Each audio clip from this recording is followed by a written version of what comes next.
Desde el PRD no estamos pensando en hacer ferrocarriles.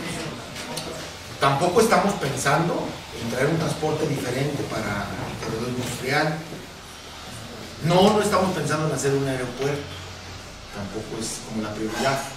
Sí entendemos que son obras que tendrán que generarse y que habrá que revisar el dinero público para ver si nos alcanza. No solo el dinero público, habrá que revisar qué empresas se interesan en participar. Inversionistas locales, inversionistas nacionales, inversionistas internacionales. Para eso es el poder público, para poder coordinar los esfuerzos y revisar. Coparticipación, o sea, solo los inversionistas o todos, y aparte el gobierno participando, sí, en la obra pública grande que se requiere, como esa del ferropärico y como esa de tener un tren interurbano. Hace años los trenes en este país, que todavía eran de nosotros, generaban muy bien los servicios de transporte de pasajeros. A mí todavía me tocó viajar de la ciudad de Querétaro a la Ciudad de México en un tren que salía a las 6:30 de la mañana. Ibas en un viaje muy tranquilo durante 3 horas y llegabas a la estación de Buenavista después de un recorrido tranquilo a 60 kilómetros por hora, desayunado, y podía regresar en la tarde exactamente de la ciudad de Celaya. Esto podría crecer hasta Celaya, esto podría hacerse en el trayecto de Celaya a León. No somos ya dueños los mexicanos, no se nos olvide. Un gobierno priista vendió ferrocarriles nacionales y los mexicanos dejamos de ser dueños de ferrocarriles nacionales.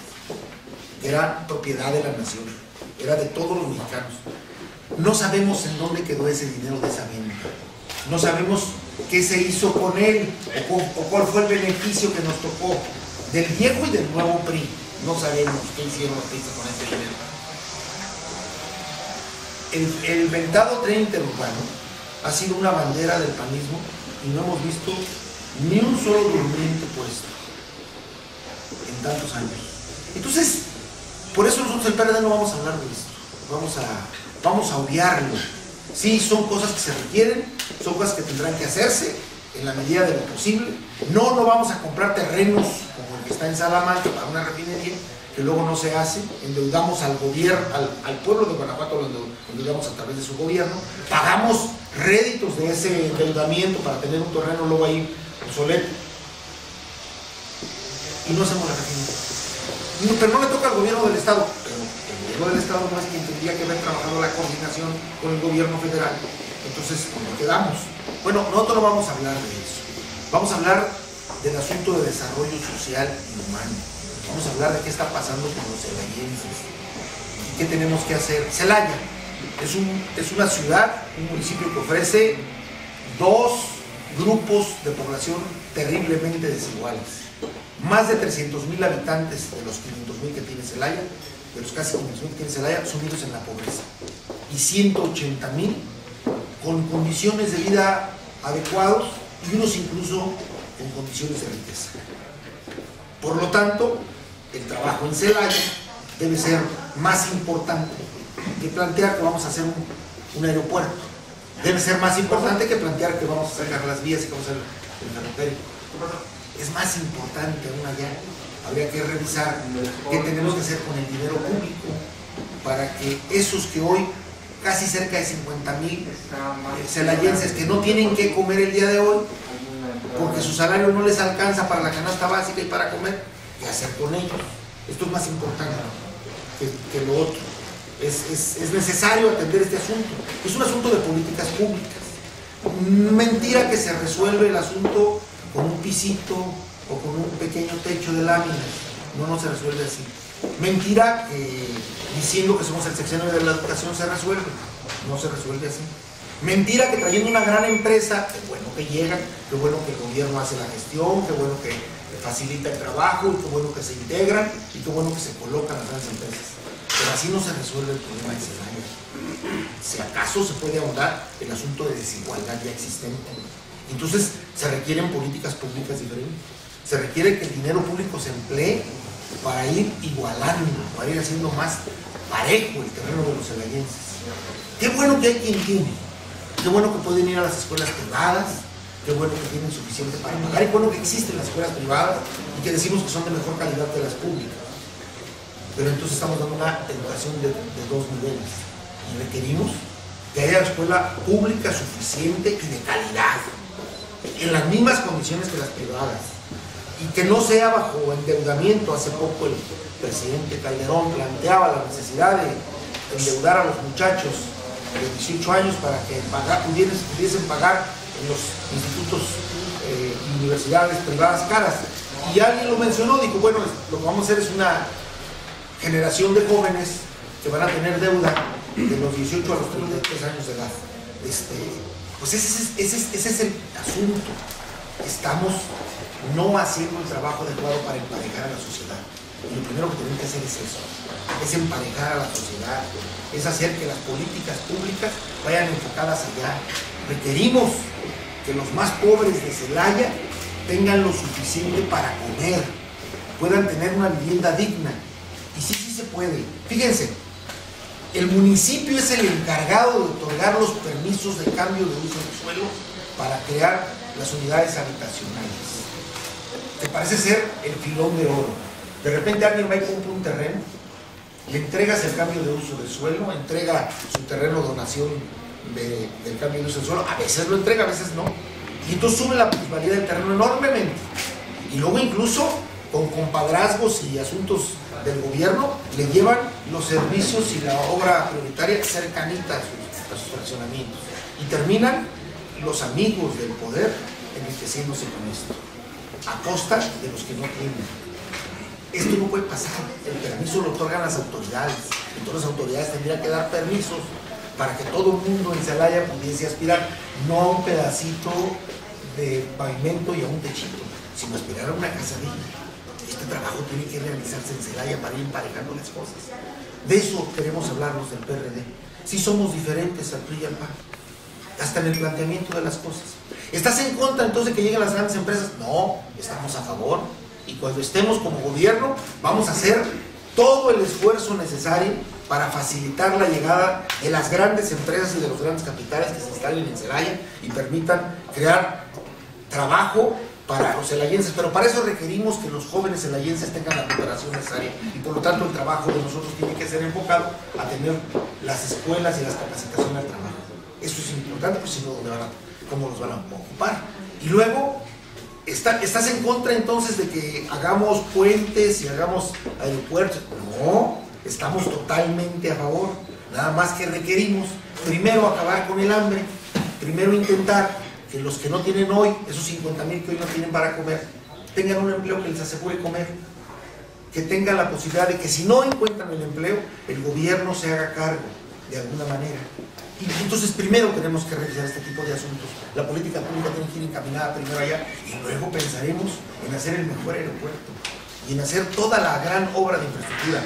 Oye, van a traer el agua del Realito, el Jichú, porque van a surtir de agua a San Miguel de Allende y a Celaya, y porque eso va a terminar con el problema del agua. No es cierto, no va a terminar con él. Vamos a tener agua por unos 20 años o menos, y luego vamos a ser una gran población con aguas contaminadas. Hoy estamos tomando en Celaya agua con arsénico y con flúor. No nos lo han dicho, pero así está. Es un problema serio de salud pública que nadie está atendiendo y que nadie quiere reconocer. Datos de la UNAM, estudios de la gente que sabe más del asunto de agua subterránea en este país, datos de investigadores de la UNAM. Sí hay daño con el arsénico y con el flúor, sí aumenta los problemas de cáncer, sí aumenta los problemas de nacimientos prematuros, y además de nacimientos con problemas de malformaciones congénitas. Requerimos un trabajo diferente. Fíjense, está demostrado que la ingesta de arseniosis provoca depresión, y habría que revisar entonces hasta el asunto de suicidios por culpa de tomar agua. Hay quien dice que si contamina una empresa, entonces que las empresas paguen. Pues los que norman primero es el gobierno, estatal, municipal. Habría que preguntarnos qué trabajo está realizando la Procuraduría de Medio Ambiente, qué trabajo está realizando el Instituto Estatal de Medio Ambiente para este asunto, antes. Y las políticas públicas entonces tienen que ser caminadas allá. Habrá con qué hacer un trabajo para que los niños desayunen en sus casas o en las escuelas bien, porque solo así se aprende. Un solo dato: la oficina del gobernador en gastos de representación, esto es uso de celulares, decir que hacen las cosas bien, asesores, secretarias, gasta casi al día $1 millón al día. Con eso se pueden hacer otras cosas. No puede haber gobiernos ricos y pueblos pobres. Esto no se vale. Esto es una lucha enorme que tenemos que dar desde la izquierda. La dio Juárez. Juárez planteó que se debe vivir en la medianía del salario. ¿Y a qué se refería con eso? Pues se refería a que los salarios no pueden estar por encima de lo que gana el grueso de la gente como gobiernos, que tenemos que vivir en esa medianía. Y luego no puedes terminar y decir cuando terminaste que hoy eres el gran potentado. Hoy vemos asuntos de corrupción en Guanajuato no aclarados. Secretaría de Agricultura, seguro agrario perdido, más de 300 millones. Fiborde, despedidos funcionarios de segundo nivel, y el patrón, el jefe, el que estaba a cargo, nuestro funcionario al que le pagábamos bien, hoy de candidato a presidente municipal del municipio cercano de Celaya, haciendo un dispendio enorme. Si no vayan a ver y ver dónde publicidad va a poner. ¿De dónde? Pues de ahí, del gasto y del robo que han hecho, de la corrupción. Dicen, los acusas de ladrones, tendrás que probarlo. No, los acuso de corruptos. Nunca los he acusado de tontos. Sé que ellos hicieron bien las cosas para encubrir sus fechorías, pero las hicieron. Porque si los sentáramos y revisáramos su salario y dijéramos dónde es el origen de sus riquezas, no podrían brincar este asunto. Seguramente no tendrían respuesta para decir, soy dueño de esta taza porque la pude comprar con mi salario. Aquí está mi salario y me alcanza para comprar la taza. No, ellos tienen muchas tazas que compraron y que el salario no alcanza. Y como es, otras propiedades. Por eso, el gobierno tiene que ser diferente. Y la propuesta de nosotros por eso es diferente. Es una propuesta pensando en abatir los asuntos de corrupción, en tener gobiernos austeros, en hacer un gasto público, del dinero público, con políticas públicas diferentes, enfocadas primero a levantar el asunto de desarrollo social humano y después al resto. En ese resto van las grandes obras que se requieren para el disque desarrollo, y lo digo así, disque desarrollo, porque no es lo mismo crecimiento que desarrollo. Los médicos sí sabemos de eso. Crecer es que todo se dé, y entonces hacemos unos ranchototes. Eso son nuestras ciudades. Desarrollar es que la gente que vive en esa ciudad tenga las oportunidades de ser mejor ser humano, que tenga la oportunidad de desarrollar todas sus capacidades, que tenga la oportunidad de crecer en sus capacidades, de ponerlas al servicio y de que ellas puedan ir floreciendo. Eso estamos hablando. Eso es lo que queremos los del PRD. Oye, Tito, entonces en este caso tú nos propondrías una gran obra o como el PAN. Se las propongo todas esas. ¿Y de dónde? Acabo de mencionarlo. Puede ser iniciativa privada, local, estatal, nacional, internacional. El gobierno debe ser un facilitador. Y el gobierno puede facilitar para que ellos vayan solos, la iniciativa privada, o puede ir en coparticipaciones. Si tiene recursos, con recursos propios o endeudando al Estado. Como está el ejemplo del terreno de la refinería. Así es que toda la obra grande que se quiera y que se requiera, se puede hacer. Pero el dinero público que hoy tenemos tiene prioridades.